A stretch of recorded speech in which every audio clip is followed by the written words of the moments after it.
é um prazer, né, colaborar com a senhora, mas também com todo o corpo da geografia, que é a casa onde agora eu estou fazendo parte, né, como aluno. Como a professora adiantou, eu sou Carlos Chaim, terminei, né, graduação, mestrado e doutorado em administração pela UES, e agora estou começando uma nova jornada, né, na UFC, agora sou aluno da licenciatura, por opção, por prazer mesmo. Falei, olha, eu já fiz o que a sociedade cobra, agora eu vou fazer o que eu gosto, né, o que me dá prazer.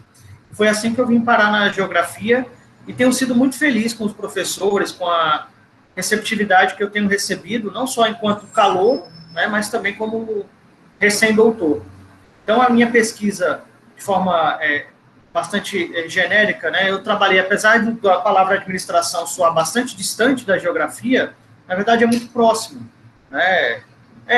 Tem uns pontos aí que depois eu quero trabalhar na geografia, levar um pouco da gestão para a geografia e fazer essa união, mas em outro momento a gente vai ter oportunidade de discutir essas proximidades, né, da gestão e da geografia.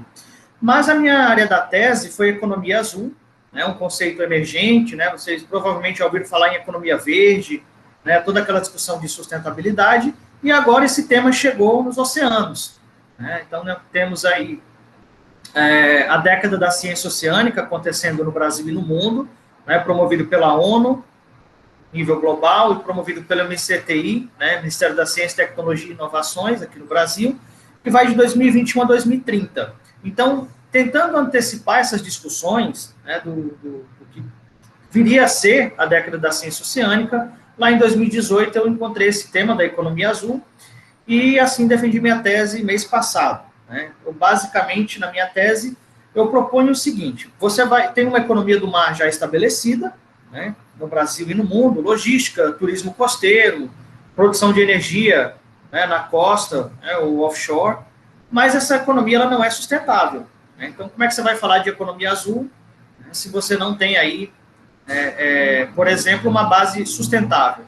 Então, na minha tese, eu criei uma escala de mensuração, né, de sustentabilidade. Né? Tem lá no canal da professora Adriane Gorayev, quem tiver interessado, tem a explicação da tese, eu gravei uma aula com ela, né? Tem aí umas matérias que andaram saindo pela UES, vai sair na rádio universitária, mas o foco agora não é necessariamente esse, né? Esse foi meu tema, e agora eu vim falar, né, um pouquinho de como divulgar, né, seguindo essa linha, né, da ementa que foi trazido para vocês. Né? Vocês já viram o que é um artigo, né, qual é a finalidade dele, né, conteúdo de cada seção, né, os artigos, os principais tipos, qualitativo, quantitativo, que são os artigos empíricos, artigos teóricos, artigo de revisão.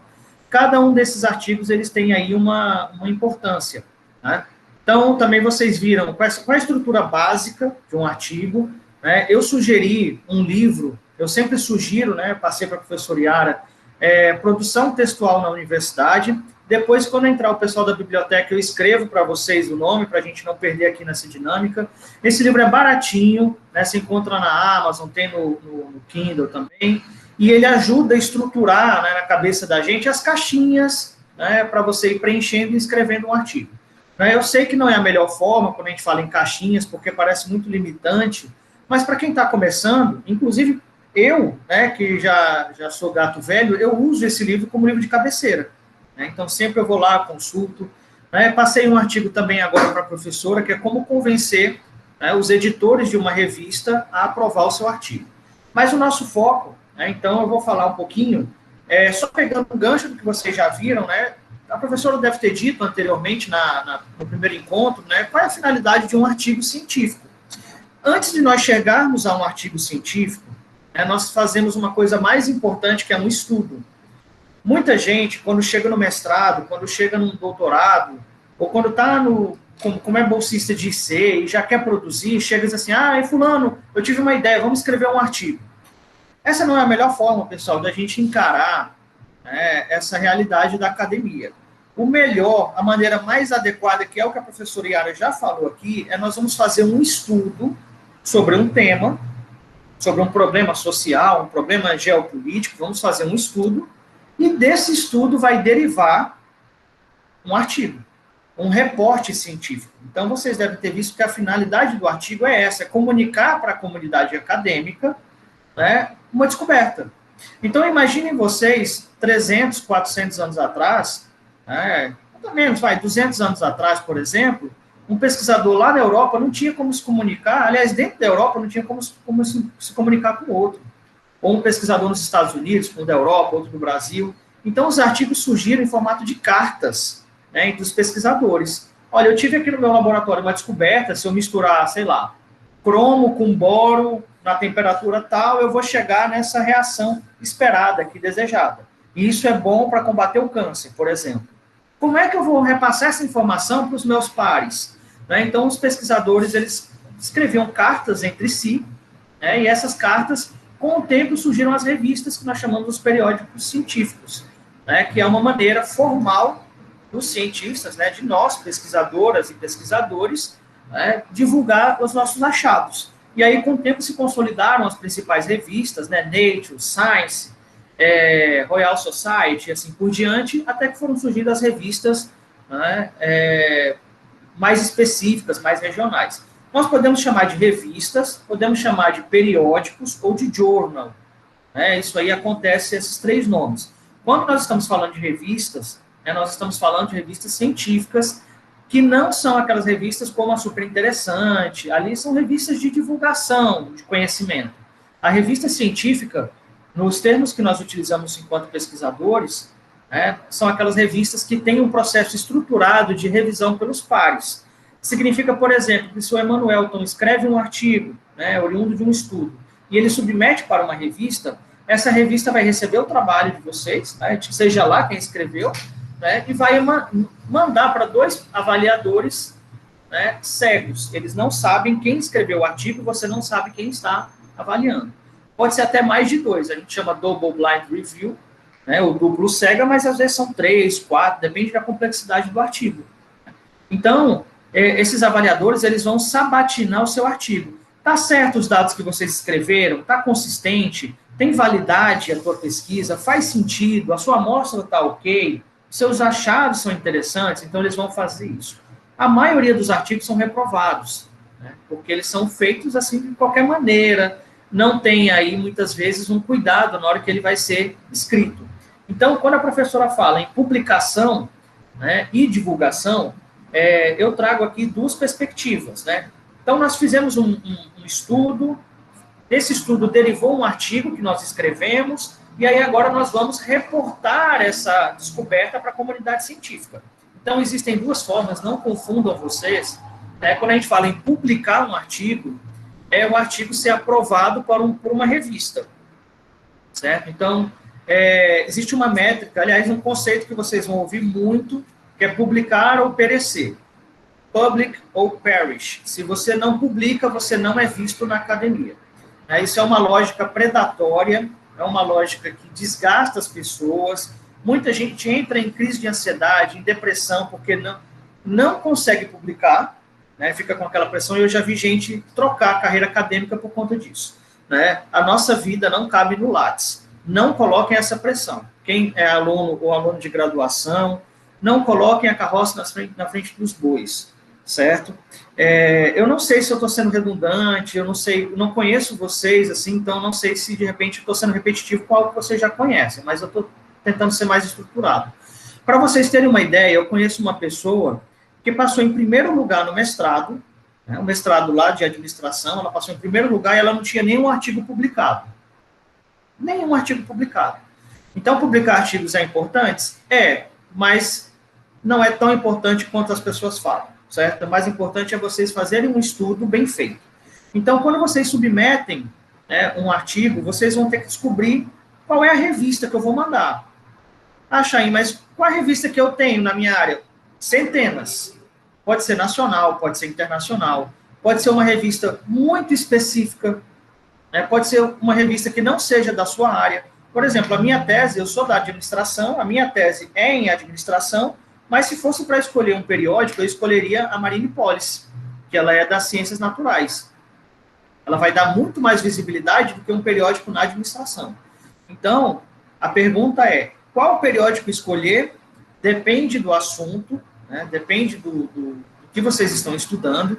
Esse é um processo, pessoal, natural, né, de descoberta dos melhores periódicos. De repente, para Maria Eduarda, é um periódico X, para um trabalho que o Felipe está fazendo, é um periódico Y. Não existe resposta certa. Na dúvida, né, nós que estamos começando, eu, inclusive, que eu estou começando na geografia, eu não vou chegar com um artigo e falar, professora, eu vou submeter nesse periódico. Não, eu vou perguntar para a professora, para o professor, né, que tem mais experiência, para saber quais eles indicam, porque eles conhecem mais do que eu a área, né, da geografia. Então, à medida que vocês forem lendo os artigos que embasam, né, o referencial teórico de vocês, vocês vão descobrindo quais são as revistas, né, que aparecem com mais frequência. Eu estou pegando muito um assunto aqui que está em alta, e a Mercator é a revista aqui no Brasil que mais publica sobre esse assunto. Olha aí uma dica interessante para onde você pode submeter esse artigo. Né, vocês devem, então, conhecer o Qualis, né, o fator de impacto, mas a gente vai falar que nível Brasil, nós temos o Web Qualis, vocês procuram na web, que ele vai de A1, A2, B1 a B5 no quadriênio passado, né, que foi divulgado, e agora estão dizendo que ele vai ter A1, A2, A3, A4, B1 a B4. Né? Então, essa hierarquia diz, quanto mais alto, quanto mais próximo de um A1, né, melhor, mais impactante é a tua pesquisa, né, é o periódico, não a pesquisa em si, mas o periódico. Então, certamente uma revista Nature, Science, Marine Policy, são artigos, são revistas nível A1. Né? Então, vocês vão ter a noção, na medida do tempo, né, se o teu artigo, de repente, vocês vão mandar para uma revista A1, quais são as dificuldades que vocês vão enfrentar? Primeiro, o seu artigo está escrito em inglês desde o começo? Se não está, dificilmente vocês vão atingir um periódico nível A1. Na geografia tem a Mercator aqui no Brasil, mas na administração não tem nenhum periódico nível A1. Então, vocês vão descobrir meio que naturalmente, né, quais são as melhores revistas. Então, explorem a lista do Qualis. Né? Então, isso é importante, vocês vão conhecendo, pesquisem por temas, né? Tem revistas muito específicas. Tem uma revista em administração, se não me engano, o título dela é de 0 a 4, né, que é uma revista que estuda crianças, né, o marketing, né, para crianças de 0 a 4 anos. Olha como é bem específico. Quando vocês encontrarem o título da revista, né, do periódico, né, o Rodrigo disse assim, Chain, eu gostei dessa Diálogos em Geografia Humana, eu gostei dessa revista aqui. Então, o que vocês vão fazer? Vocês vão na página do periódico, na web, e tem uma seção chamada Foco e Escopo. Então, todas as revistas vocês vão abrir essa seção, olhem o que eles dizem, eles deixam muito claro, certo? Irma, olha, o nosso foco é esse, é pegar trabalhos inéditos, empíricos, que foquem em estudos antropológicos ou ligados à geografia humana, com povos originários, por exemplo. Vai estar muito específico. Eles tendem a ser muito diretos. Então, se você vê que o teu estudo, né, aquele artigo que vocês fizeram, que esse artigo ele está aquém, né, ele não está adequado ao escopo, já descartem essa revista. Ela pode ser muito boa, o seu artigo pode ser muito bom, mas não dá match. Né? Quando vocês mandarem, vocês vão perder tempo, porque provavelmente o teu artigo vai ser rejeitado, né? Porque não é o foco daquela revista. Então, vocês têm que tomar esse cuidado. Na medida que vocês forem estudando, vocês vão ver quais são os conceitos que estão surgindo naquela pesquisa. Né? E aí vocês vão afunilar, né, cada vez mais e encontrar as palavras-chave. Aliás, eu não sei se falaram para vocês, né, as palavras-chave elas têm uma finalidade importantíssima. Primeiro, você vai mostrar para o leitor, para a leitora do seu trabalho, quais são os conceitos pilares da tua pesquisa, daquele artigo. Então, se você coloca sustentabilidade, é uma coisa. Se você coloca economia azul, é outra. Você já deu um foco, um recorte muito maior. Quanto mais vocês especificam, melhor para vocês entenderem o que vocês estão fazendo, melhor para os avaliadores aceitar ou rejeitar a tua revista. Entendam, pessoal, que é melhor rejeitar o artigo. É melhor um artigo ele ser rejeitado logo de cara do que ele passar um ano em avaliação e no final falar que não tem a ver com o escopo. Certo? Então, não se preocupem se vocês mandarem um artigo o desk review, né, que é o editor, já descartar logo de cara, ou se os dois avaliadores descartarem, não quer dizer que o teu trabalho está ruim. Ele pode simplesmente não estar adequado para aquela revista. Né? Então, não coloquem essa pressão na vida de vocês. Mas, você vai escolher. Né? Como é que vocês vão escolher? Primeiro, olhar se o artigo está indexado no Qualis, né, da CAPES. Vocês devem conhecer, não é, essa métrica, já devem ter dito para vocês. Não publiquem artigos fora da métrica que não estejam classificados no WebQualis, pessoal. Por quê? Porque quando vocês forem participar de uma seleção, concurso público, de repente uma bolsa de produtividade, alguma coisa, esses artigos que não estão indexados no WebQualis, ele não vai contar. Então, já comecem a fazer, né, essas pesquisas em base de dados, né, que tragam artigos indexados. Vocês vão ver isso na próxima discussão. Não, Wesley, eu não estou apresentando. Eu não estou apresentando porque é um assunto que se perde um pouco, sabe?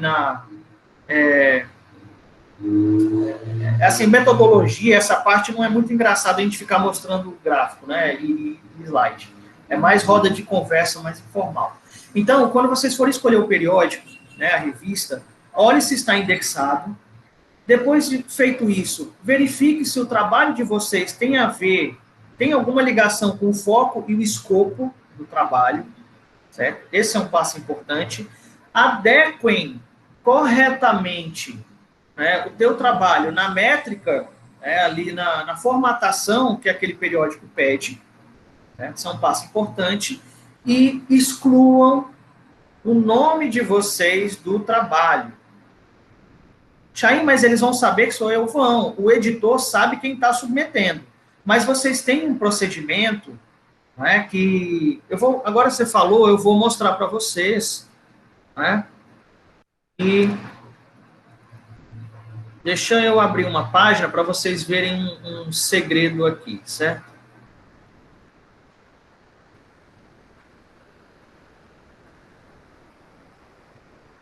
O meu ele já está adaptado, então fica menos ruim, mas todos vocês vão ter que fazer isso quando vocês forem submeter um trabalho, certo?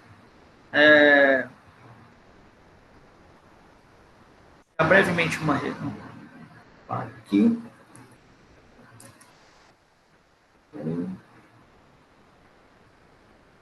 Está aparecendo. Pronto. Então, antes de vocês mandarem um artigo, qualquer artigo do Word, façam o teste aí na casa de vocês, se vocês tiverem um tempo. Vocês vêm nessa opção aqui, arquivo.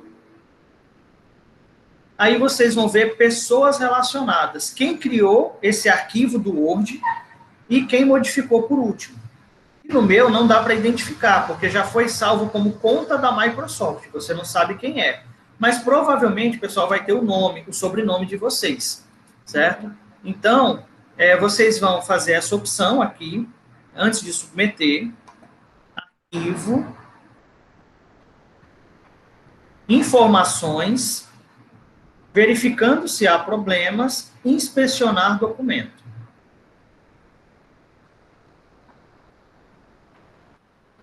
Deixa eu salvar aqui.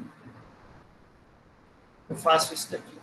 Informações, verificando se há problema. Inspecionar elemento. Aí vai aparecer a opção para você excluir, olha aqui, ó, propriedades do documento, informações pessoais. Remova tudo. Tira. Verificaram aqui que não apareceu mais nada. Olha aqui. Esse é um passo importante para vocês submeterem um artigo num evento, um artigo numa revista, certo? Se vocês não fizerem isso, pessoal, vocês vão correr aí um sério risco, né, do artigo já ser rejeitado logo de cara. Né? Então, escolhido a base, né, de dados, esse teu artigo ele vai ser submetido aos avaliadores, e aí, uma vez que eles são avaliados, né, ele pode ir ou não para publicação. Né? Então, se 2 avaliadores deram um parecer favorável, eles vão te mandar a sabatina, né? Eles analisaram todo o teu artigo, e aí eles devolvem e digam, olha, faça isso, a sugestão de melhoria é essa, o título não está legal, as palavras-chave, e etc, etc, etc. Vocês vão fazer esses ajustes, Se vocês acharem pertinente, fazem. Se achar que não é, não fazem, mas isso aí vocês vão ter que conversar com um professor experiente e vocês terão que justificar para o avaliador, né, para o editor, para a editora da revista, por que aquilo ali não foi acatado. Né? Nem sempre os avaliadores eles sabem do que se trata aquele conceito, então eles podem, de repente, fazer uma sugestão que não é tão boa, ok? Aconteceu isso, inclusive, na minha tese. Né? Eu usei um conceito hélice tríplice, que é um conceito clássico, bem batido já. Quer dizer, eu usei o hélice quíntupla, que é uma versão mais avançada, e aí um membro da banca, lá no começo, disse, não, mas a hélice quíntupla é muito avançada, usa a hélice tríplice, que é melhor. Aí usei a hélice tríplice. Quando foi na defesa, os 4 membros da banca bateram e disseram, por que você usou a hélice tríplice se era melhor usar a hélice quíntupla? Então, olha aí, eu caí na onda de um avaliador, né, no caso de um membro da banca, e aí depois os outros 4 discordaram dele. Né? Então, isso é natural. Pessoal, a ciência é construída assim. Se há consenso, é senso comum. A ciência ela é feita justamente para provocar, para causar uma ruptura. Então, essas avaliações que vêm não são pessoais, não são nada contra vocês. É o trabalho que precisa ser melhorado, porque a revista não pode publicar qualquer coisa. Percebam, pessoal, que o nível de importância do que vocês vão colocar ali num artigo, né, ele é nível global. Qualquer pessoa no mundo vai ler o trabalho de vocês, uma vez publicado. Aconteceu aí de uma grande revista internacional, ela passar despercebido de um artigo que fala sobre o Criador, né, no caso, falando de Deus. Não, porque o Criador decidiu fazer isso, o artigo passou e formou um escândalo numa revista que é nível A1. Então, olha aí a reputação da revista despencando porque passou batido uma avaliação dessa. Então, isso é importante a gente tomar cuidado e entender que quando ele vai para a publicação, né, esse artigo ele vem, antes de publicar, ele passa por algum período aí de sabatina. Uma vez que o teu artigo é aprovado, ele vai para uma fila de espera do periódico, né, da revista, às vezes leva algumas 3, 4 edições para ele ser publicado, algumas vezes esse artigo ele fica disponível no chamado Ahead of Print, né, ou no prelo, né, no Brasil a gente chama no prelo. Significa que aquele seu artigo ele não está publicado numa edição de uma revista, mas ele já está disponível, uma versão preliminar dele, para análise. Isso é muito bom, porque você pega artigos mais frescos, né, mais contemporâneos, mais atuais. Uma vez que você teve o teu artigo aprovado numa revista, né, isso é o processo de publicação, tornar pública aquela tua descoberta, certo? Você tem o processo de divulgação. Isso muita gente não faz na academia. Muita gente não faz. Como assim, Chain? O que é essa publicação? Essa divulgação eu já publiquei? Já. Mas primeiro, você vai colocar no teu Lattes, aquele artigo que você publicou numa revista, você vai mostrar para a comunidade a sua produção, o que você vem produzindo, mas você pode recorrer também a redes sociais específicas da academia. Né? Não estou falando do LinkedIn, nem Instagram. Tem redes sociais mais específicas, que é o Academia ou o ResearchGate. Eu vou colocar esses nomes depois aqui para vocês no chat, para vocês irem acompanhando. Então, uma coisa que eu faço, quando eu publico qualquer artigo, né, além de eu colocar no Lattes, isso é praxe, né, eu também vou nas redes sociais para divulgar o meu trabalho, nessas redes sociais de acadêmicos. Então, o ResearchGate, você vai seguir os pesquisadores, você vê o que os pesquisadores estão publicando. Né? No Brasil, nós temos uma coisa maravilhosa chamada Lattes. Né? Lá fora não tem. Então, como é que você vai saber, por exemplo, quais são as publicações recentes de um pesquisador que você gostou muito lá da Austrália, por exemplo? No Brasil, nós temos tudo sistematizado no Lattes. Lá fora, não temos. Eles não têm nem todos os países têm uma base de dados tão organizada quanto a nossa. Então, a divulgação do trabalho científico de vocês, né, passa por essas redes sociais acadêmicas. Divulguem, e aí vocês vão buscar, né, fazer contato com outros pesquisadores. Né? Eu, Carlos Chain, já fui convidado para apresentar um trabalho lá no meu primeiro semestre de mestrado.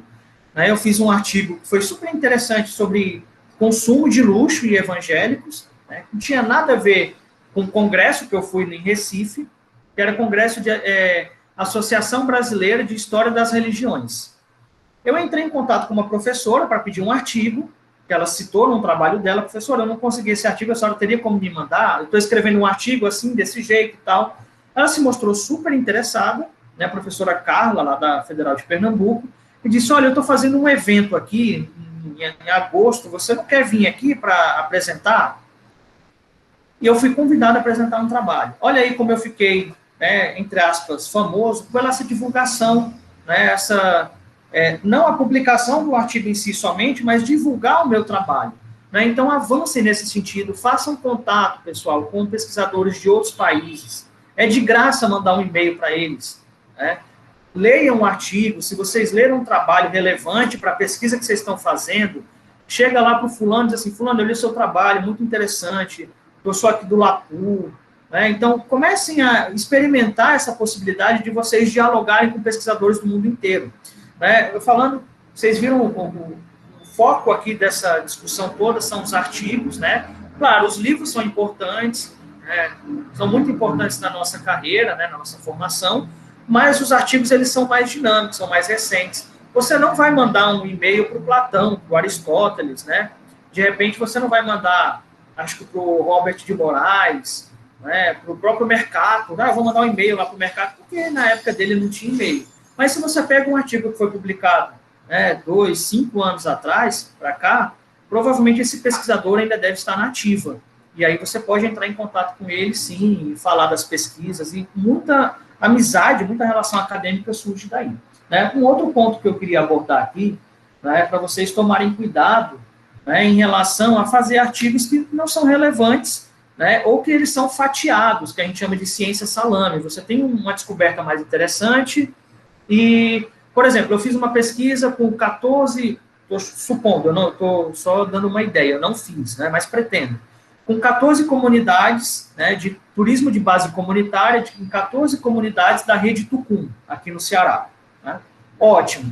Eu posso escrever um artigo, né, fazendo um reporte de todo o levantamento que eu fiz, ou eu posso escrever 14 artigos, né, um para cada comunidade. O que é mais indicado? Converse com os pesquisadores mais experientes, mas procure escrever artigos mais impactantes.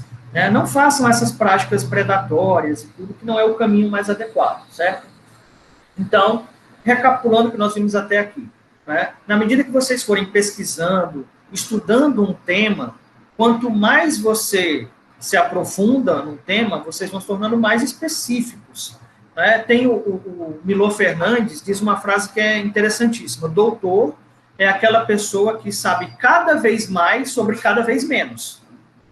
Então, você não vai saber de tudo. A pessoa que sabe de tudo um pouco, ela não sabe de nada. Ela fica na fila do pão conversando e conversa muito bem. O pesquisador, a pesquisadora, ele vai afunilando e ele vai se tornar uma referência naquele assunto. Né? Chaim, mas é um grãozinho de areia o que eu estou fazendo. Não importa, um grãozinho de areia novo vale muito mais do que um punhado repetitivo, ou repetido. Né? Então, o impacto da sua pesquisa vai ser quanto mais coisas novas você descobrir. Claro, vocês vão fazer isso quando vocês terminarem um doutorado, aí é outro nível. Mas mostra para vocês que vocês, para publicar bem, né, ou publicar com mais força, não comecem pegando artigos muito antigos ou livros lá do passado. Vejam o que está sendo publicado agora, naquelas revistas mais ligadas ao tema de vocês. Né? Então, qual é o tema que está emergente? Olá, boa tarde. Boa tarde, Raquel. Oi, boa tarde, Raquel. Gente, a Raquel é da biblioteca da UFC, que ela vai participar desse segundo momento. É que a gente teve um atraso de alguns minutinhos no começo, Raquel, desculpa. Aí o professor Carlos Chaim começou com esse atraso, a parte dele, e aí se você não se incomodar, se você quiser esperar um pouquinho, fica à vontade, mas também, se você quiser entrar daqui a alguns minutos, não tem problema, tudo bem, Raquel? Vixe. Ela está dizendo que ela saiu. Ela voltou agora. Oi, Raquel, você caiu, né, a conexão? Você está me ouvindo? Você está... Raquel... Acho que ela não... Raquel, você não está ouvindo? Bom, Chaim, vai continuando aí. Vou botar uma mensagem para ela no chat. Tá ótimo. Pegando aqui Ok, Raquel, chat. Ela não está ouvindo e eu estou falando, mas enfim. Irma, tua pergunta. Qual o tempo de validade que devo pegar para os artigos? Né? Irma, não existe uma data de caducar, certo? Como a gente chama caducar. O que vai valer muito é o ineditismo do conceito, do tema, o que tem para ser explorado. Eu indico para os meus alunos, para as minhas alunas, pegar artigos no máximo de 3 anos para cá, certo? Para fazer uma exploração de tema. Né? Quando você vai explorar um tema, pegue artigo de 3 até 5 anos para cá, vocês podem pegar. Né? Claro, tem artigos que têm 20 anos e ainda está em alta. Por exemplo, tem um artigo de 1952, 52, se eu não me engano, que é importantíssimo, que é o artigo que descobre, né, a estrutura do DNA. Então, como não utilizar essa descoberta? Tem um artigo que eu estou usando agora que é de 1973, né, sobre problemas perversos. Então, ele não vai perder essa validade. Mas, para você puxar um tema mais contemporâneo, pegue artigos de 3 anos, 4 anos para cá, eu sugiro isso, ok? Mais ainda, eu estou descobrindo, né, repositórios de teses, né, eu acho mais interessante ainda, quem domina principalmente inglês, por exemplo, se você pega uma universidade de referência na nossa área, administração, geografia, tente descobrir qual é o repositório das teses dele, porque imagina você pegar uma tese que está sendo publicada na UFC, né, no PPGEL agora, em 2021. Olha que impactante, que relevante. Né? Ok, mais uns 15 minutos, 20 minutos, tá ótimo. Então, é isso, eu sugiro artigos de poucos anos, mas não necessariamente eles caducam. Eles caducam para concurso, né? Quando vocês forem fazer concurso, vai ter esse problema, essa questão de mais de 5 anos, eles já não aceitam a maioria dos eventos, né? O outro ponto que eu ia abordar, né? Bom, então, assim, para a gente finalizar esse item 5, né? O periódico, ele vai surgir na medida que vocês forem estudando, né? Vai ser natural vocês descobrirem quais são os periódicos mais frequentes. Na medida que vocês forem afunilando o tema, vocês também vão se aproximando de outros periódicos, né, mais específicos. Claro, explorem a lista do Qualis, senão vocês não vão descobrir quais são os periódicos. Né? Veja quais são, por exemplo, os principais tópicos abordados ali no periódico que você escolheu. Né? Escolham 5, 3 a 5 para imaginar que vai publicar, e aí começa a olhar o foco e o escopo deles. Ver se não tem algum item, por exemplo, que exclua o teu artigo. Se o teu artigo é um artigo teórico, por exemplo, e lá no periódico diz que não aceita artigo teórico, por mais que o seu tema seja aderente ao foco e escopo deles, ele vai ser reprovado. Entenderam? Então, isso é importante. Isso, pessoal, não existe uma resposta definitiva, isso é prática. A pesquisa não é Matrix, que você faz um download e você descobre tudo, e você tem toda a norma BNT, e você tem... Não, isso daí leva tempo, certo? O outro ponto, papéis e responsabilidades de cada um dos autores e das autoras. Nós estamos falando aqui, especificamente, de um trabalho em grupo pontual, certo? Eu não vou falar da ciência de um modo geral, eu vou falar no nosso grupo de pesquisa, no nosso, que eu digo... os grupos de pesquisas mais pontuais. Né? Todo mundo, pessoal, tem que participar. Escrever um artigo não é tarefa fácil, não é uma coisa trivial. Né? Nós fazemos parte, como eu venho conversando às vezes com o professor Amaro, nós somos a elite do conhecimento mundial. Nós estamos produzindo conhecimento de ponta e não é fácil escrever os artigos. Então, se de repente, sei lá, eu, o Baruch, a Maria Eduarda e a Raquel, nós 4 aqui, resolvemos escrever um artigo dentro do nosso grupo, cada um tem que participar efetivamente.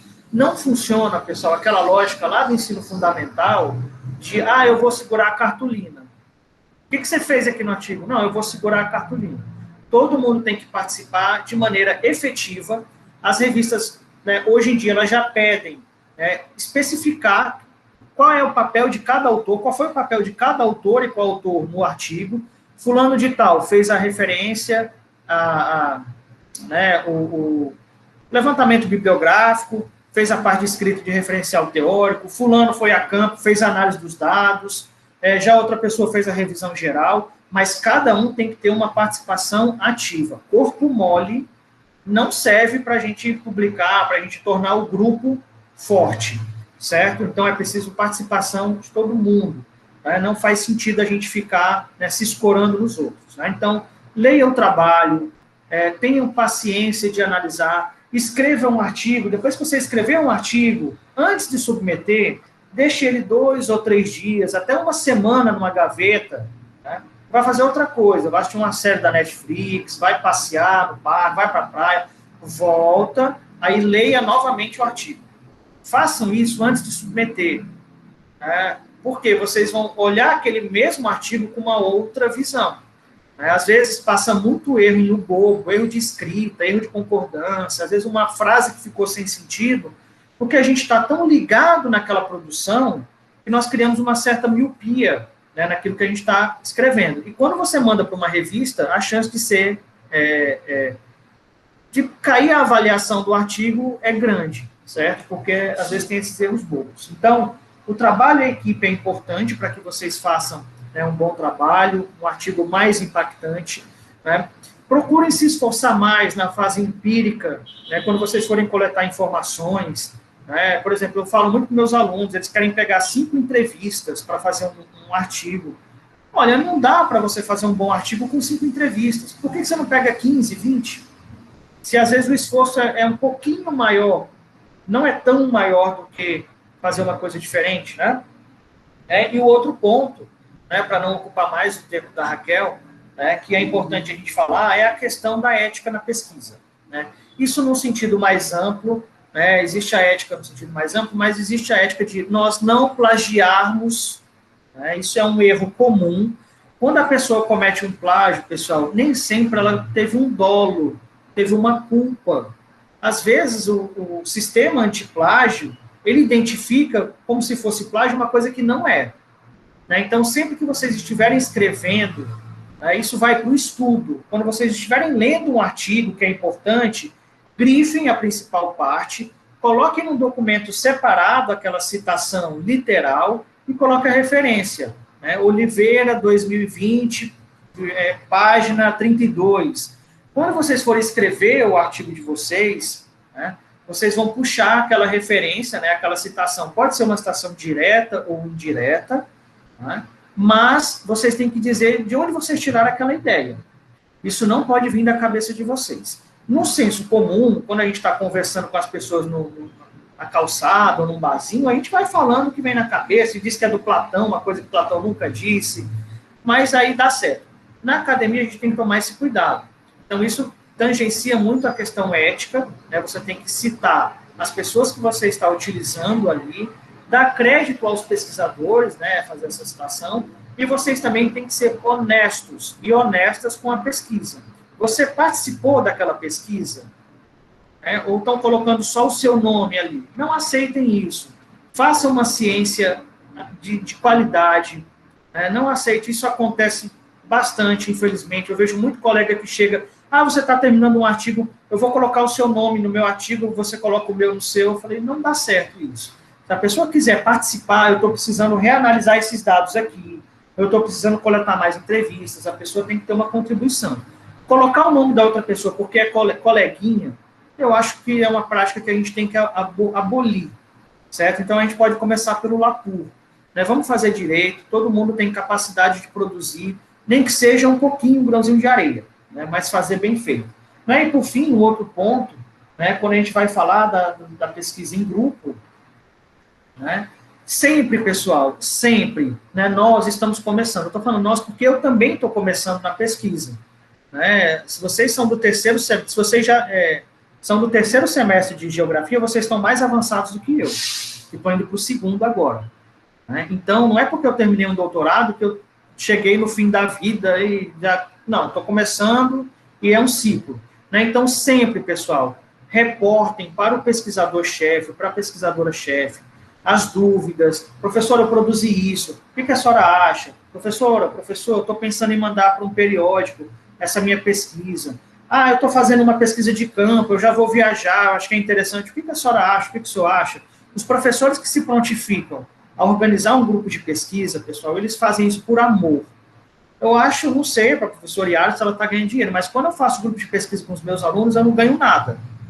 Né? Então, não tem problema, se eu estou fazendo isso por amor, tenham também respeito pelo trabalho do pesquisador.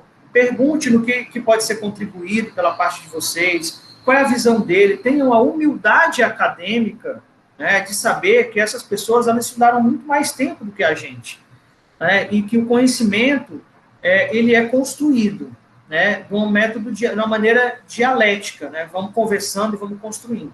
Então, a ética da pesquisa, ela faz parte, né, da pesquisa em grupo, né, saber conviver com as pessoas mais experientes, com os jovens. No dia que vocês se tornarem, pessoal, doutores ou doutoras, ou mesmo doutorandos e doutorandas, tenham toda a paciência com o bolsista de IC que está no primeiro semestre. Porque essa pessoa, o que a gente fala para ela, né, pode gerar um trauma lá no futuro e ela deixar de ser uma ótima pesquisadora para mudar de área. Então, a gente tem que ter essa humildade para cima, na hierarquia, ou para baixo. Né? Então, eu acho que eu vou finalizar a minha fala, né, com essa explicação, né, assim, sintetizar esse item 6. Né?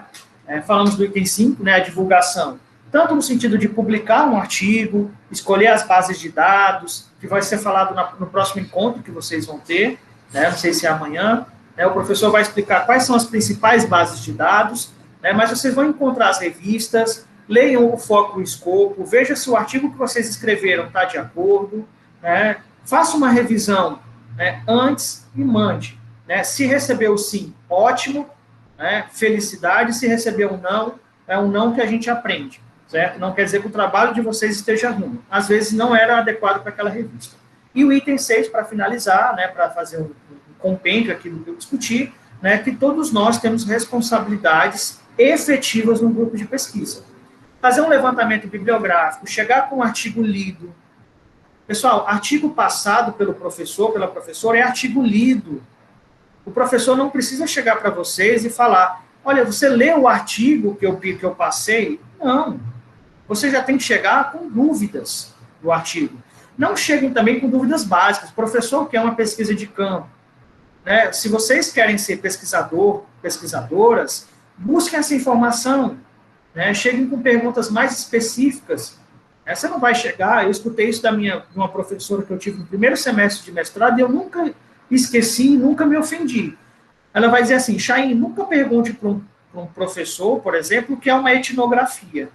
Vá lá, pesquise, né, descubra o que é. E se você tiver uma dúvida sobre como proceder, aí sim você utiliza melhor o tempo daquele pesquisador. E foi assim que eu busquei a ser mais ou menos autodidata. Né? Então, do mesmo jeito, no grupo de pesquisa. Né? Revejam o papel de vocês. Né? O grupo ele só se torna forte se tiver todo mundo participando. Se uma pessoa tira a mão da outra, né, solta a mão da outra, o grupo fica mais fraco. Né? Se uma pessoa se isola, né, o grupo perde muito com isso. E mais ainda, tome cuidado com a ética na pesquisa. Leia um artigo, cite, né, aquela ideia não é sua, coloque o nome do pesquisador, da pesquisadora, né, para não ficar feio, para não passar, né, se passar despercebido, o sistema antiplágio vai identificar, então já podem vocês passar no sistema para ver se não foi alguma falha, certo? E também não aceitem, pessoal, colocar o nome de vocês em artigos que vocês não participaram. A melhor relação que nós temos, pessoal, é com o nosso travesseiro, né? Encostar a cabeça à noite e falar, olha, eu posso não ter sido o melhor aluno, mas eu me esforcei para ser. Eu posso não ter sido o que mais publicou, mas eu só coloquei no meu currículo o que é honesto. Não cometa os erros que alguns ministros aí andaram cometendo, dizer que tem doutorado, se não tem, que publicaram, se não publicaram. Certo? Currículo bom é currículo honesto. Certo, pessoal? Eu acho que é isso. Eu não sei, professora, se era mais ou menos isso que a senhora esperava, ou se alguém tem mais alguma dúvida.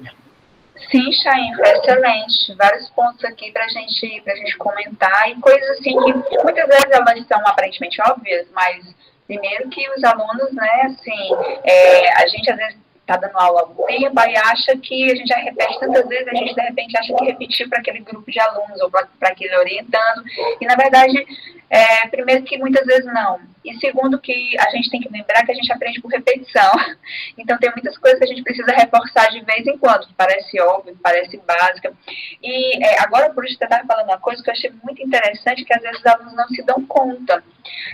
Claro que aqui não vou justificar deselegância, nem vou justificar má educação, nem grosseria, nada disso, por favor, não me entendam mal, mas muitas vezes, Milton Santos, ele costumava dizer, a Denise me conta, que foi orientanda dele, que ele, nas aulas psicólogos, ele costumava dizer assim, então, alguém tem alguma pergunta? Inteligente, por favor. Ele fazia sempre, né? Ele dizia que só aceitava perguntas inteligentes. Então, assim, e aí ela me conta isso e fala, imagine, Yara, só desespero da turma, né? Quer dizer, então não acho que é interessante você perguntar se o aluno tem pergunta inteligente. Mas, na verdade, eu acho que os professores, assim, de repente, os mais assim, antigos, eles eram mais duros no que eu vou dizer agora, mas vou dizer com... eu vou dizer assim, com outras palavras, né, de modo que o aluno entenda que, você deu o exemplo agora da etnografia, é que muitas vezes a gente às vezes fala 2 horas, 3 horas sobre um assunto e o aluno faz uma pergunta que denota que parece que ele não demonstrou o interesse mínimo, básico. Mas eu confesso para vocês que, enquanto aluna, eu mesmo já cometi esses deslizes, porque às vezes a gente não entende a importância que determinadas etapas para alguns. Vou dar um exemplo particular, tá? Eu fui para um trabalho de campo, com a professora Denise Elias, em Petrolina, e aí a gente ia fazer uma entrevista na Embrapa, e aí quando a gente estava já no caminho, lá na van, ela estava do meu lado conversando várias coisas, aí eu olhei para ela, e na verdade eu sabia, mas assim, talvez eu não sabia, não sei, mas eu olhei para ela e falei assim, então, Denise, o que é mesmo na Embrapa, hein? Nossa, ela olhou para mim com a cara, a gente falou, mas aí ela foi dura comigo nesse momento, mas foi bom que ela tenha sido dura. Ela falou assim, Yara, a gente está em Petrolina há 3 dias, trouxe você por recurso público, você está querendo estudar, né? A gente estava na época querendo estudar a questão do agronegócio, né? E sobretudo aquilo que para a década de 80, né? Ali no Petrolina Juazeiro foi algo que só quando a gente, né, sentiu aqui nos territórios. Desculpa, gente, meu cachorro tá vai pra lá. A gente olha que safado, gente. Gente, desculpa, que vergonha, ele é chame na frente do Chain. E aí, assim, o processo que a gente viu depois de alguns anos, que a gente estava, né, ou seja, já tinha muito material para estudar o papel da Codevasf e do Estado, né, no incremento do agronegócio lá em Petrolina, Juazeiro, nos anos 80, e eu estava naquele campo, eu já tinha lido muita coisa, eu estava indo entrevistar o pessoal da Embrapa e eu olho para ele e pergunto, o que é a Embrapa? O que é Embrapa, Denise? Não faz o menor sentido. Entende? Assim, então, eu acho muito bom que você tenha trazido. Poderia dar outros exemplos, mas eu não vou, né? Não é isso. Mas você trouxe alguns exemplos de coisas que, às vezes, para a gente parece óbvio, mas eu acho que, como eu disse, né? Para os alunos, muita coisa eles estão aprendendo de fato agora, e outras a gente tem que lembrar vez por outra. E gostei muito que você tenha retomado a questão da ética, a questão da importância de você reconhecer um trabalho que é feito por você, essa coisa da gente parar, esse troca-troca de nomes, que é um vexame. De vexame, pessoal, basta os nossos políticos em eventos internacionais cometendo todos os dias, né? Então não vamos entrar aqui em detalhes, mas bom, eu tenho vergonha alheia, né? Então, assim, vamos deixar para eles e para nós, para a ciência, para os acadêmicos, não, né? Então é isso, Chain. Você mencionou ao final, né? Deixou livre para, caso alguém tenha mais alguma pergunta, mais alguma questão. Então, vocês podem falar agora, mas também podem colocar no chat, né? A gente está fazendo assim meio um tempinho mais apertado, porque é introdutório, Chain. A gente nem quer tomar muito tempo de quem a gente convidou e nem a gente também quer tornar esse momento aqui exaustivo, não é isso? A gente está, é um processo de formação que a gente, né, selecionou, a gente buscou essa estratégia, digamos assim, metodológica para trabalhar esse formato aqui. Então, se você quiser acompanhar conosco a apresentação da Raquel, que eu já agradeço de antemão a presteza, o meu monitor aqui, o Talvanes, né, esteve conosco esse semestre, sabe como o pessoal da biblioteca é sempre solista, eu os convidei semana passada, pessoal, percebi como seria legal tê-los aqui para pensar a questão, né, esse ponto aqui da nossa ementa aqui, da questão que envolve a apresentação gráfica, que é muito importante, né, se Chain sabe disso, a gente às vezes não valoriza, né, a ABNT está lá para mostrar isso para a gente, e aí eu achei por bem trazer o pessoal da biblioteca. Então, Chain, se você quiser acompanhar esse momento, tudo bem, mas eu sei que você é super ocupado, então assim, não se sinta na obrigação, tá, a Raquel vai entender, eu né, vou ficar, porque enfim, é uma atividade aqui do laboratório, não me interessa diretamente, estou responsável pela atividade, adoro assistir, adoro aprender também, a gente está sempre aprendendo, mas sei como a sua agenda de trabalho também é grande, tá? Raquel, você está aí, Raquel? Tá ouvindo direitinho agora? Sim, sim. Vocês me escutam bem também? Sim, agora sim. Chain, vou deixar os meninos aqui, de repente, as meninas, para, conforme o caso, fazer algumas perguntas sobre tudo aqui no chat. Meu muito obrigado, tá certo? Essa parceria aqui que você está conversando aqui comigo, com a gente, né? Tá bom? Tá ótimo, professor, obrigado. Pessoal, eu coloquei aqui no chat o que eu citei, né, na minha fala, as redes sociais de pesquisa, ResearchGate, a Academia, se vocês quiserem, para ir conhecendo, fazendo um relacionamento na academia. Né, as obras que eu citei tá aí. Eu passei esse artigo agora, professora, para a senhora, depois a senhora compartilha, né? Vai ser lançado em dezembro de 2021, né? Tá no prelo, mas é interessante, né? Como convencer um editor a aceitar o seu artigo, né? O seu paper, né? Rapidamente, né? De 3 páginas aí.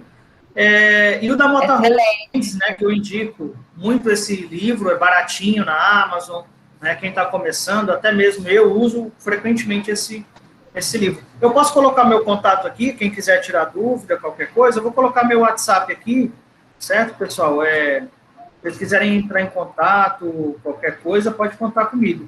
E aí eu vou deixar a Raquel, eu vou acompanhar, certo, Raquel? E eu vou passar a palavra para você. Obrigado, professora, boa sorte, Raquel. Eu que agradeço. Muito obrigada, Chay. Vou passar para você, Raquel. Boa tarde.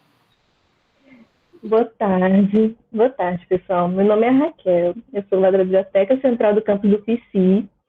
Hoje a minha colega Marina também está na sala para acompanhar vocês pelo chat, então fiquem à vontade para colocarem perguntas.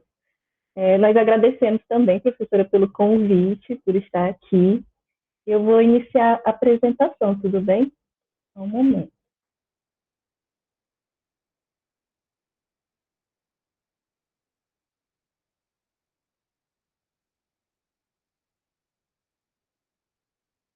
Pronto. Vocês já conseguem ver a tela? Sim, Raquel. Sim, né? Então, ok.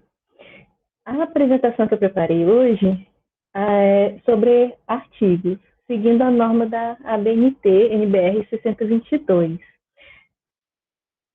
A gente sabe que artigos é uma tarefa bem comum para ser pedido em disciplinas, como um trabalho final, numa apresentação em algum evento, vocês também tendo interesse de publicar em revistas, né? E algumas dúvidas que surgem são sobre a estrutura, quais elementos que contém um artigo, qual a ordem de apresentação, o que é obrigatório ter ou não, e isso a gente vai respondendo ao longo da apresentação de hoje.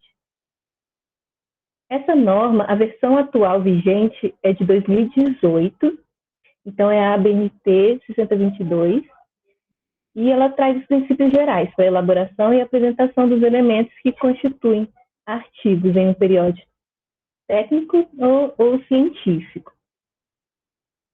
Então, primeiro, a gente traz esse questionamento do que é um artigo. E segundo, essa norma da ABNT trata de parte de uma publicação com autoria declarada, sendo de natureza técnica ou científica. E como assim parte de uma publicação? É pensando nessa publicação periódica. Então, na área de geografia, né, existe a revista Mercato. Então, essa revista seria a publicação periódica no todo e contém vários artigos em cada volume. Esses artigos, cada um vai ser parte daquela publicação. E quais são os tipos de artigo?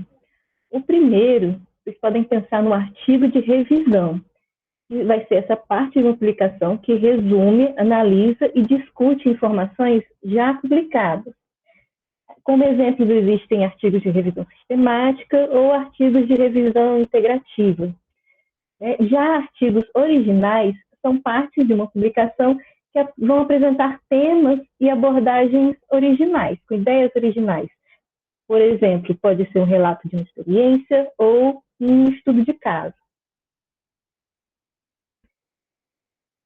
E na estrutura de um artigo, existem os elementos pré-textuais, os elementos textuais e os elementos pós-textuais. Dentro deles, alguns vão ser obrigatórios, outros vão ser opcionais. Começando com os elementos pré-textuais, Existe o título no idioma do artigo, um título em outro idioma, os autores, resumo também no idioma do documento, do artigo, o resumo em outro idioma, datas de submissão e aprovação do artigo, identificação e disponibilidade.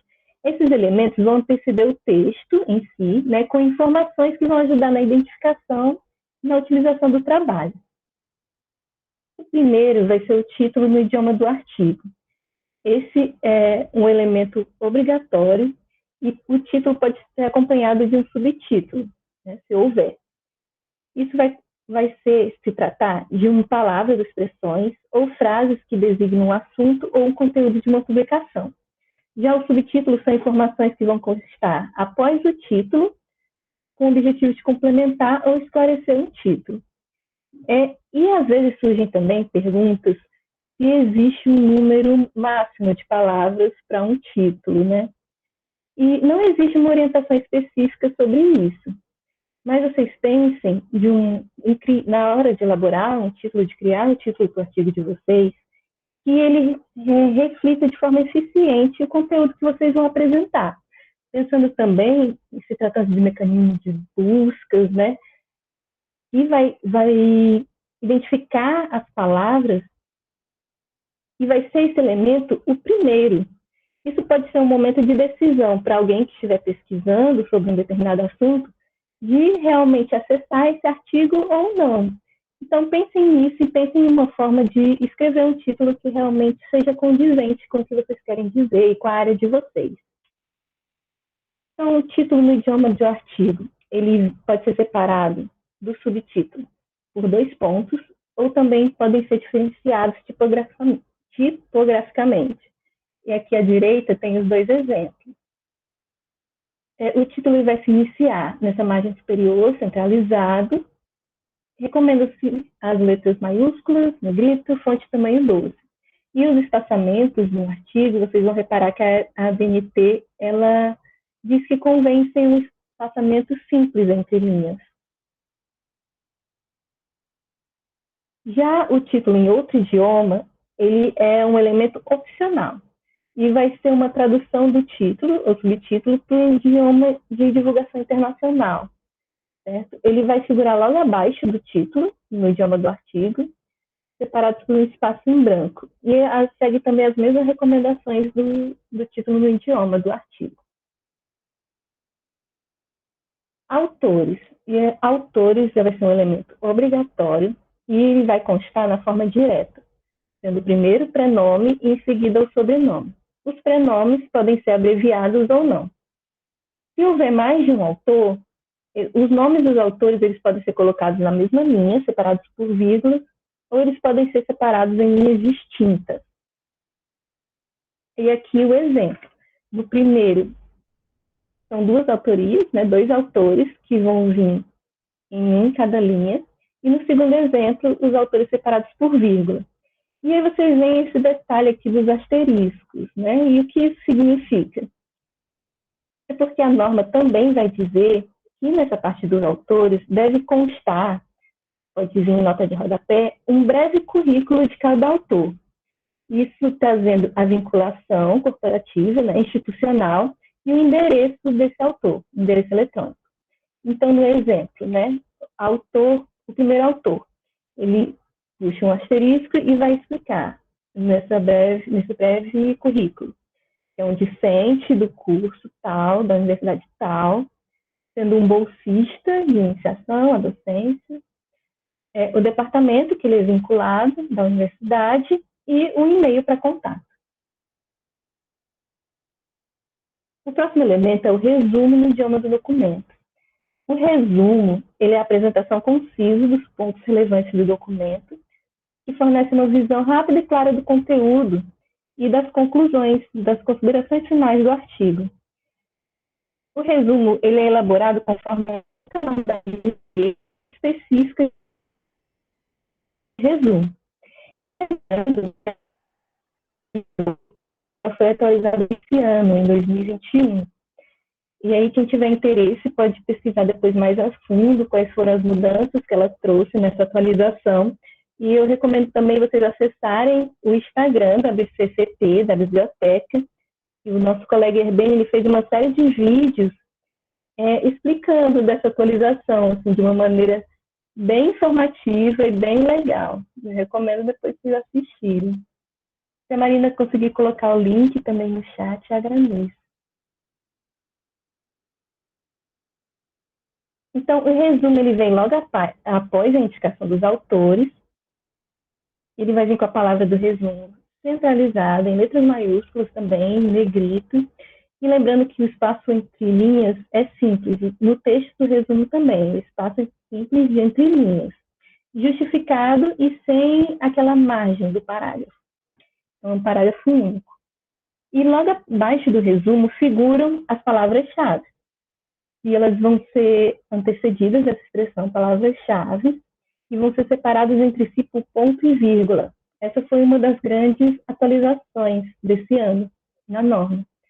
Agora as palavras-chave são separadas por ponto e vírgula, finalizadas por ponto e assim engraçadas com as iniciais minúsculas, né, com exceção de substantivos próprios ou nome científico.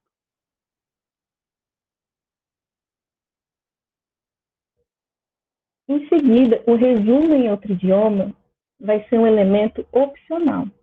Então, vai ser a tradução do resumo para um idioma de divulgação internacional, pode ser inglês, espanhol, francês ou outro idioma, e vão seguir as mesmas orientações para o resumo no idioma do artigo. Então, vocês veem, né, que o título do idioma do artigo, o resumo no idioma do artigo, elementos obrigatórios. Em outro idioma, a norma traz como elementos opcionais.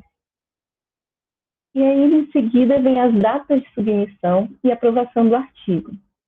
São indicadas essas datas com dia, mês e ano, e elas podem ser apresentadas em negrito e separadas das respectivas datas por 2 pontos. E eu trago também essa observação de que vocês não vão se preocupar enquanto vocês estiverem produzindo o artigo, né, enquanto estiverem escrevendo. Essas são informações que elas vão ser incluídas depois da versão publicada. Mas a norma traz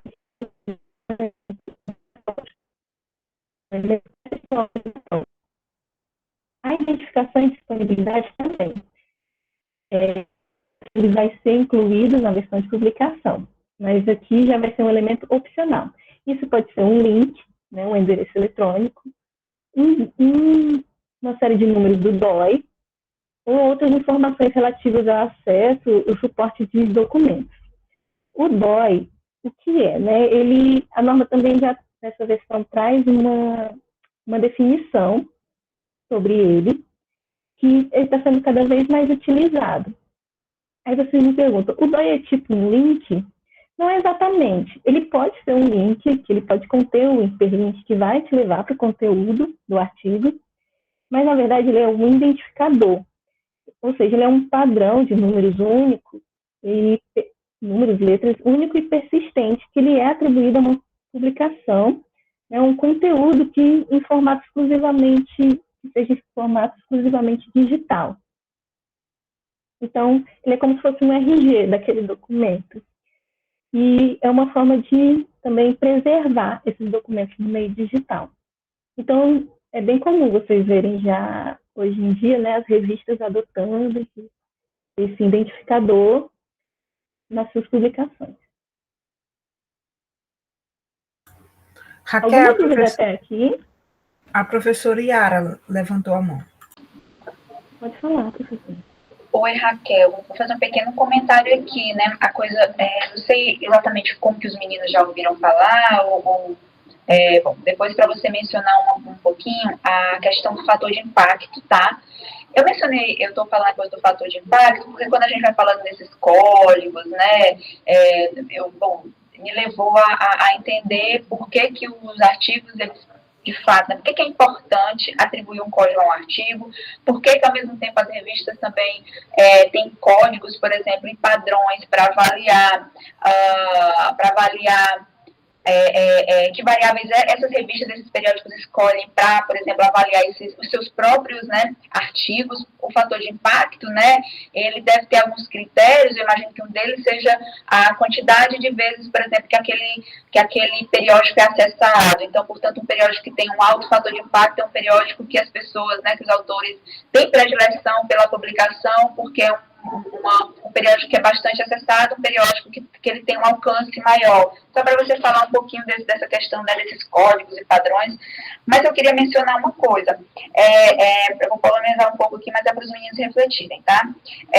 Eu não sei até que ponto é correto, o que não é correto, eu não quero entrar nesse mérito, não. Mas me foi apresentado muito recentemente, eu fiquei muito chocada, inclusive, eu não sabia, eu fiquei, sabe aquela crise assim, ética, eu falei, gente, será que eu uso, será que eu não uso, eu fiquei extremamente chocada. De repente os alunos que estão aqui até já sabem, eu não sabia, porque os alunos sabem tudo, viu, Raquel? A gente aqui pensa assim com relação a essas descobertas das tecnologias. Essa semana me foi apresentado meu celular tá chamando, desculpa, gente. Um site. Só um minutinho, gente. Só um minutinho, rapidinho.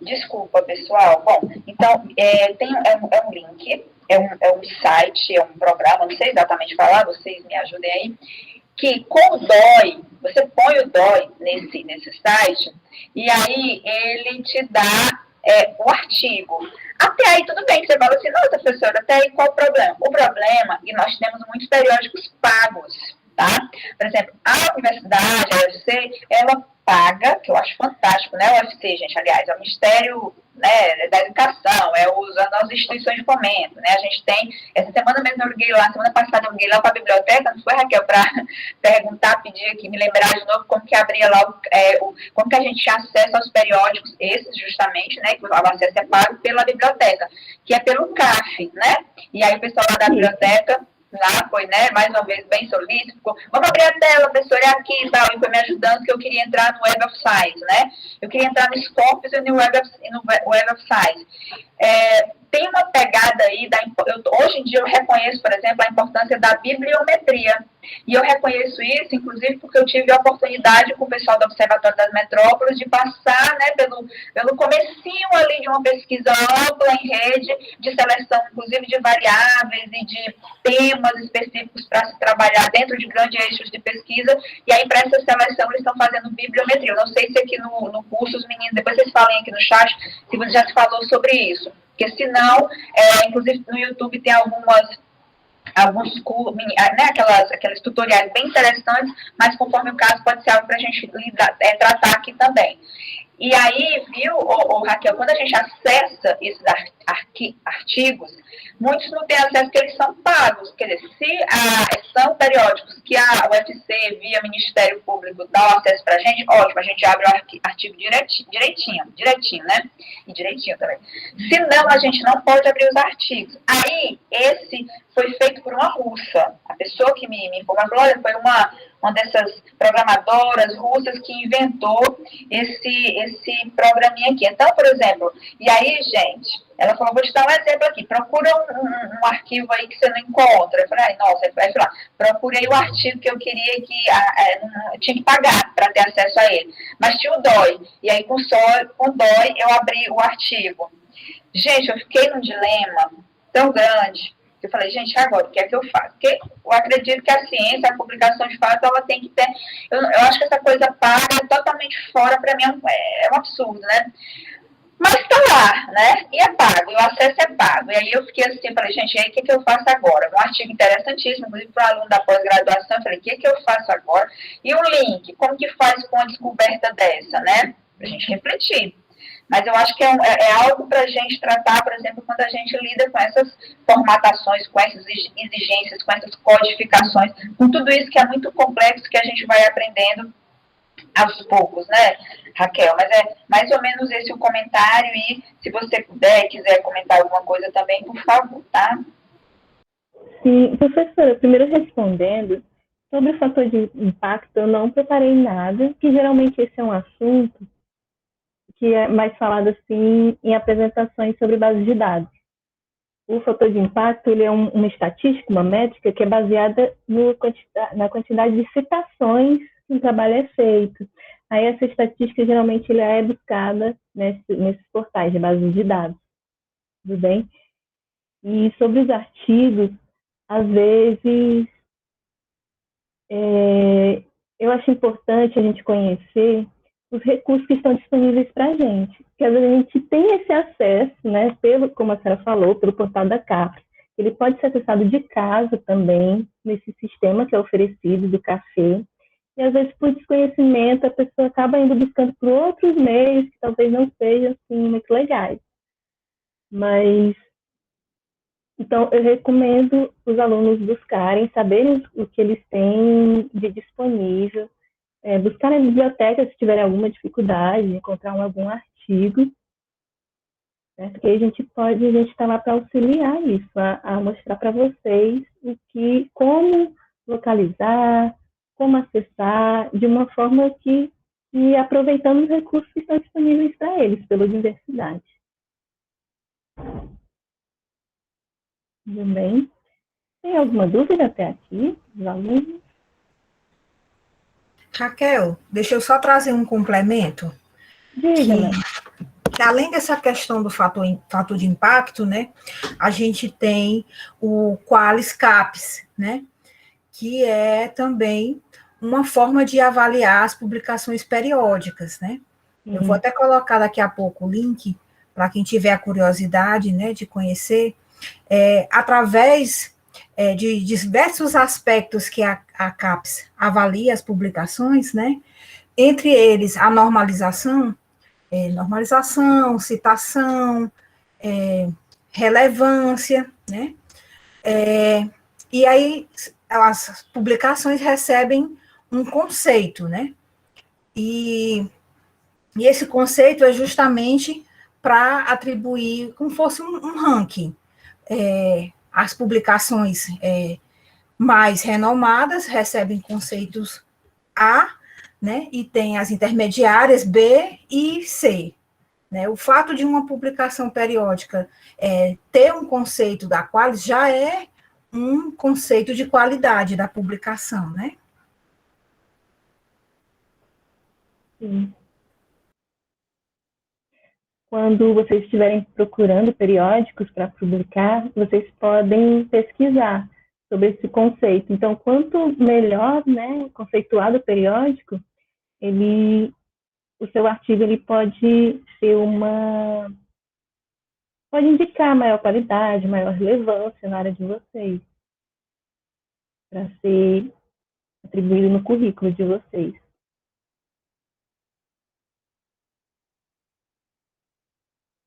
Tudo bem? Vou continuar, então. A próxima parte de estrutura do artigo são sobre os elementos textuais. E é nessa parte que vai ser exposto o conteúdo do trabalho. Então, vai vir a introdução, o desenvolvimento e as considerações finais, os três sendo obrigatórios. O nome das sessões, né, dos títulos desses elementos, fica a critério dos autores. Então, a minha introdução precisa se chamar introdução? Não necessariamente, né? Fica a seu critério, pode conversar com o seu orientador sobre isso. A introdução ela vai ser a parte inicial do texto, que vai ser apresentados os objetivos, as razões de elaboração, e vai trazer uma visão global dessa pesquisa, né? Indicando formulação de hipóteses, a delimitação, os objetivos. O desenvolvimento ele já vai detalhar a pesquisa e o estudo e vai dividir em seções e subseções, de acordo com a abordagem, com o método. Geralmente, ele vai englobar a revisão de literatura, e também é chamado de referencial teórico, materiais, métodos ou metodologia, que fica a critério do autor, sobre a escolha, né, dos conteúdos, das abordagens, os resultados e as discussões dos resultados. e as considerações finais, que vão trazer a parte conclusiva do trabalho. Então, aqui vocês vão dizer se os objetivos foram alcançados ou não, quais foram os resultados, apresentando algumas propostas, algumas soluções, sugestões para os outros estudos, de acordo com o que vocês pesquisaram. Em seguida, trazem os elementos pós-textuais, que vão ser elementos que vão suceder o texto e complementar o trabalho. Aqui, o que é obrigatório são as referências. Os outros, glossário, apêndice, anexo, agradecimentos, são opcionais. Então, as referências, ela vai ser a listagem das publicações que foram citadas na elaboração dos trabalhos. As referências podem ser ordenadas alfabeticamente ou por sistema numérico e são elaboradas conforme também uma outra norma da ABNT, que é a 6023. Aqui a gente faz treinamentos também só sobre referências, só sobre citações. São treinamentos mais extensos, né? Levam aproximadamente umas 2 horas, mas vocês podem ler depois com algum professor, se vocês tiverem interesse, ou até a turma, né? Se juntassem umas 15 pessoas, vocês podem entrar em contato com a biblioteca também, da gente fazer um treinamento só sobre esses assuntos. Glossário, em seguida, que é um elemento opcional. É uma lista, em ordem alfabética, de palavras ou expressões técnicas de uso mais restrito, de um sentido mais obscuro, próprio da área, que foram utilizadas no texto. E aqui nessa parte ele traz as definições dessas palavras. O apêndice, ele vai ser um texto-documento elaborado pelo autor a fim de complementar a sua argumentação. E aí ele vem trazendo a palavra, apêndice, vai ser identificado por uma letra maiúscula e letras maiúsculas consecutivas, ou seja, apêndice A, apêndice B, apêndice C, travessão e o respectivo título de cada apêndice. Aqui vocês veem um exemplo.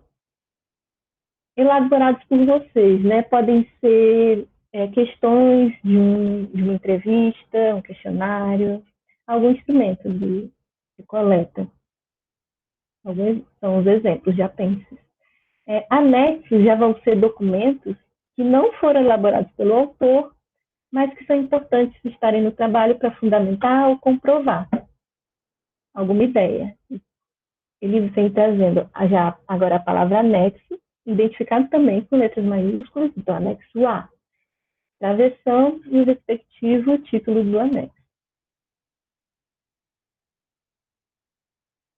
E o agradecimento, que vai vir ao final, o último, aqui no artigo vai ser o último elemento, e ele é opcional. Vai ser uma parte de um texto breve, um texto também sucinto, em que você vai agradecer às pessoas que contribuíram com o seu trabalho. Então, pode ser orientadores, ou outras pessoas, instituições. Então, se vocês recebem uma bolsa, precisa agradecer aqui nesse espaço, se for o caso. E ele é inserido após o anexo, o último elemento, pós-textual. Ele vai vir com a palavra agradecimento, também centralizado, em letras maiúsculas.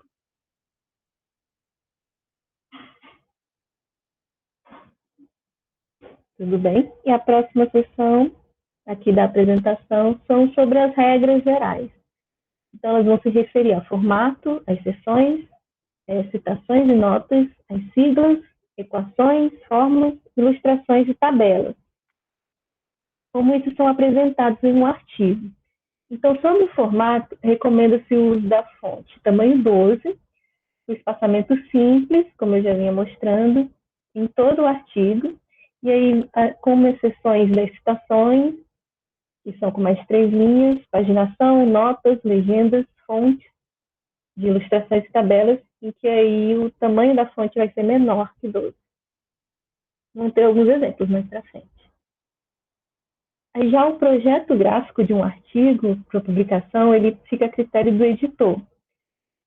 E aqui a gente traz algumas recomendações, se for um trabalho de disciplina, né, de utilizar o papel A4, a fonte Arial ou aquela Times, e as margens sendo de esquerda superior 3 centímetros e direita inferior de 2 centímetros. é que é uma recomendação, mas lembrando que esse projeto ele fica a critério dos editores. Sobre as sessões. As sessões seguem também uma outra norma da ABNT, que é a 6024, que se trata da progressão, da numeração progressiva das sessões de um documento. E eles são apresentados com algarismos arábicos na numeração. Essa numeração progressiva é limitada até a seção quinária, e os títulos eles são incluídos após o indicativo numérico da seção, separados por um espaço. Então, e o título da seção, por exemplo. Não existe um ponto, um traço. Para seções, essa separação é apenas de um espaço em branco. E os textos das seções iniciantes em uma outra linha. E todas as seções contêm um texto relacionado a elas. Então, evitem, né, não façam de abrir uma seção, por exemplo, introdução, não escrever nada e começar uma outra seção, 1.1, objetivo. Evitem isso, nem que seja uma frase curta, que você vai dizer, o que você vai apresentar. Então, todas as sessões, elas têm um texto. Os títulos das sessões de agradecimentos, resumos, referências, glossários, apêndice, anexo, eles são centralizados e não numerados. E os títulos das sessões, eles são destacados gradativamente. Vai ter um exemplo no próximo slide. E da seção primária à quinária. Vai ter uma diferenciação tipográfica. E os títulos das sessões com indicativos numéricos que ocupem mais de uma linha, lembrando que devem ser alinhados, então, a partir da primeira letra, daquela primeira palavra, e não do número da esquerda. Então, aqui algum exemplo. A introdução com o texto, aqui um outro título, de uma outra seção primária também, e aqui um outro título da seção secundária. Aqui nesses exemplos vocês podem ver melhor a diferença tipográfica. Então, na seção primária, a 1, 2 e 3, eles vêm em letra maiúscula e negrito. Aí já na seção secundária, 3.1, 3.2, eles vêm em letra maiúscula e minúscula, negrito e itálico. A seção terciária, em letras maiúsculas e minúsculas e negrito. A quaternária só com itálico e a quinária tem o destaque, né? Só letra maiúscula e minúscula. Isso aqui, nesse exemplo, é mostrando essa diferença tipográfica e mostrando o que significa o que é uma seção primária, uma seção secundária, terciária, quaternária, quinária. De uma maneira simples, uma seção primária é aquela que vai ter um algarismo. Então, 1, 2 e 3 são seções primárias. As seções secundárias têm 2 algarismos, então 3.1, 3.2 e assim por diante. Então, a norma dizer, para você limitar a seção até uma quinária, não significa que você só pode ter 5 seções do seu trabalho. Então, assim, não, significa que sessões até de 5 algarismos. Então, imagina, você não pode abrir uma sessão com 10 algarismos, 3.1, ponto 1, ponto 1, ponto 1. Não, é da primária à secundária e lembrando de ter essa diferenciação tipográfica. As citações, elas são apresentadas conforme a ABNT NBR 10.520 e a norma de citação. Em sua definição, ela é uma menção de uma informação extraída de uma outra fonte. E ela tem 3 tipos, né? A citação direta, indireta, citação de citação. E, como eu falei, aqui também é um treinamento que a gente faz só sobre citações. Por isso que eu não vou me aprofundar nessa apresentação, que é mais breve. As siglas. A norma diz que quando elas aparecem pela primeira vez no texto, deve-se colocar a expressão por extenso, seguido da sigla entre parênteses. A partir de então, você pode utilizar apenas a sigla. Então, se no seu trabalho você colocou, né, Produção Científica da Universidade Federal do Ceará, entre parênteses, UFC. as próximas vezes que você for se referir à universidade, você pode utilizar aquela sigla. Equações e fórmulas, eu não sei se é de uso muito corrente na área de vocês, mas elas vêm destacadas no texto. E elas podem vir até numeradas, assim, à parte, com esses algarismos arábicos entre parênteses. E, para esses casos, a norma também permite que se utilize uma entrelinha maior do que a simples, para comportar esses elementos da equação, né, esses expoentes, índices, e ficar um texto mais legível. Ilustrações. São as imagens utilizadas no trabalho para explicar, exemplificar, acrescentar informações, e são consideradas as ilustrações desenhos, esquemas, fluxogramas, fotografias, gráficos, mapas. Elas devem ser citadas e inseridas o mais próximo possível do texto a que se refere. E como elas se apresentam? Acima da ilustração, deve conter aquela palavra designativa específica, então se é um desenho, se é um gráfico, se é um quadro, seguido do seu número de ordem do texto, 1, 2, 3, em algarismos arábicos, o travessão e o título da ilustração. Após a ilustração, é indicada a fonte sempre, conforme a norma de citação, a ABNT BR 10520. Essa fonte ela vem em tamanho menor, né? O tamanho da fonte, e mesmo que tenha sido produzido por vocês, também deve constar lá, elaborada pelo autor, por exemplo. E após isso, pode também conter legendas, notas ou outras informações. Então, aqui nesse exemplo de gráfico, a palavra designativa, gráfico 1, que é a primeira vez que ele está aparecendo no texto, esse tipo de ilustração está aparecendo no texto, o título, a imagem, e aqui a indicação de fonte, conforme a citação. Aqui em tamanho 12, e aqui a gente recomenda o tamanho 10, que é um pouco menor. Já sobre tabelas, qual a diferença de uma tabela e de um quadro, por exemplo? Quadro ele é considerado uma ilustração, e ele vai conter informações de texto, né? E tabelas, ela é um outro tipo. A ABNT ela vai orientar, utilizar as normas de apresentação tabular do IBGE, e os dados que elas vão conter são dados quantitativos, são dados numéricos. As tabelas elas vão ter uma numeração independente, consecutiva, e elas também são citadas e inseridas o mais próximo possível do texto que se refere. A identificação é um pouco parecida, né, com a ilustração, que é indicar a palavra tabela, seguida do número de ocorrência do texto, em algarismo arábico, travessão e título. E também é importante identificar a fonte consultada, conforme a norma de citação, e também, se for produzido por você, também deve constar lá. Também é permitido colocar legendas, notas ou outras informações. Então, aqui o exemplo de tabela, com a palavra tabela, o número de ocorrência, travessão, título. E aqui um exemplo de tabela. Vocês veem também que ela não tem aquelas linhas verticais, aqui fechando, e os dados são numéricos. Abaixo a fonte, e aqui já está trazendo como elaborada pelo autor, e aqui uma legenda, né, de uma informação que tem na tabela.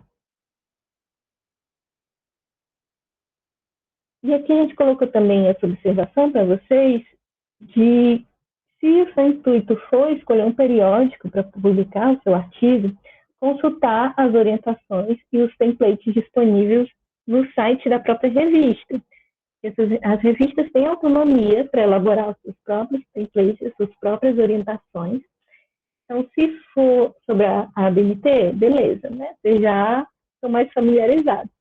Se for de alguma outra norma, pesquisem isso, que é importante nesse momento da submissão. Também consultem se eles têm alguns modelos, né? Geralmente eventos, congressos, eles já trazem templates prontos para serem colocados no formato do artigo. E esse outro slide é para falar com vocês, apresentar o repositório institucional da UFC. A normalização de trabalhos acadêmicos aqui na nossa universidade, ela é feita segundo a ABNT, e isso conforme uma resolução CEP, que foi publicada em 2017. Então, os trabalhos de conclusão de curso, dissertações, teses, eles são submetidos pelas secretarias ou coordenações de cada curso aqui no repositório, que pode ser acessado e consultado internacionalmente, né? Ele é uma plataforma para vocês colocarem o trabalho de vocês, ser mais visualizado, né? Um outro link de acesso. E caso vocês também publiquem artigos em outros periódicos, em outros eventos, vocês podem pedir para a secretaria do curso de vocês também submeter no repositório ou até para a gente da biblioteca. E no site da biblioteca também vão estar disponíveis os guias de normalização, templates, que são os modelos que vocês podem utilizar para escrever o trabalho de vocês. Tem outros recursos, tem como acessar as próprias normas da ABNT, que é através do Pergamo, do catálogo do Pergamo, e outras ferramentas de apoio. Então, gente, aqui são os contatos da biblioteca, e-mail, as redes sociais, telefone, que vocês podem ficar à vontade para entrar em contato com a gente, se tiverem alguma dúvida, alguma necessidade na elaboração, na produção científica de vocês, e a gente está disponível, à disposição para ajudar vocês a auxiliar nessa caminhada acadêmica. Tudo bem? Eu não sei se eu passei muito do tempo, professora. Oi, Raquel. Qualquer coisa bem, os meninos e as meninas, os nossos estudantes aqui ainda estão de férias, eu acho que eles entendem o fato da gente ter esticado um pouquinho, tá? Não tem problema não, a gente recebeu 2 pessoas maravilhosas hoje, né? Na verdade acho que tem mais gente aqui da biblioteca, estou falando 2, mas a gente recebeu o pessoal da biblioteca e recebeu também o Carlos Chain, né? Então, acho que eles... tudo bem, né? Eu acho que nem todos os laboratórios, professores, né, têm esse cuidado, né? Muitos devem ter, mas acho que não são todos, né? Então, acho que eles são privilegiados, não, Raquel? Eu queria saber, o Wesley está aqui perguntando, né, se eles tinham dúvidas. Tem como disponibilizar essa apresentação? Não sei, mas tem, Raquel? Eu posso enviar para você, compartilhar com os alunos, sim. Tá bom, então, muito obrigada. Eles sempre pedem, né? Se eles utilizam os slides em algum momento, espero que sim. E aí eu queria agradecer, tá certo? O pessoal da biblioteca. Bom, gente, vocês têm alguma dúvida? Vocês querem consultar? Lembraram de alguma coisa aqui para o Carlos também?